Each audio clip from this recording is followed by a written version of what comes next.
ಎಲ್ರಿಗೂ ನಮಸ್ಕಾರ. ಇವತ್ತು ಸೋಯಾ ಚಂಕ್ಸಿಂದ ಒಂದು ರೆಸಿಪಿ ಮಾಡ್ತಾ ಇದ್ದೀನಿ. ತುಂಬ ಟೇಸ್ಟಿಯಾಗಿರುತ್ತೆ ಮತ್ತು ತುಂಬ ಸಿಂಪಲಾಗಿ ಮಾಡ್ಕೋಬೋದು.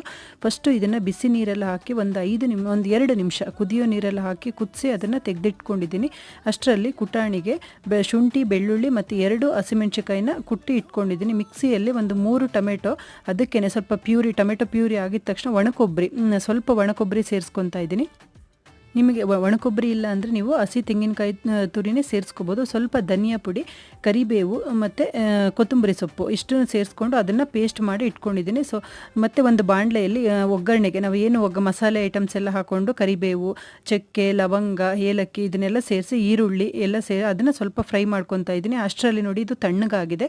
ಸೋಯಾ ಚಂಕ್ಸ್ ಎಲ್ಲ ತಣ್ಣಗಾದಮೇಲೆ ಇದನ್ನು ನೀರನ್ನ ತೆಕ್ಕೊಂಬಿಡ್ಬೇಕು. ಕೈಯಲ್ಲಿ ಚೆನ್ನಾಗಿ ಹಿಂಡಿ ನೀರು ತೆಕ್ಕೊಂಡು ನಾನು ಏನು ಶುಂಠಿ, ಬೆಳ್ಳುಳ್ಳಿ ಮತ್ತು ಪೇಸ್ಟ್ ಮಾಡಿದೆ ಅದನ್ನು ಹಾಕಿ ಈರುಳ್ಳಿ ಬಾಡಿಸ್ಕೊಂಡು ಸ್ವಲ್ಪ ಅರಿಶಿನ, ಇದಕ್ಕೆ ಮೆಣಸಿನ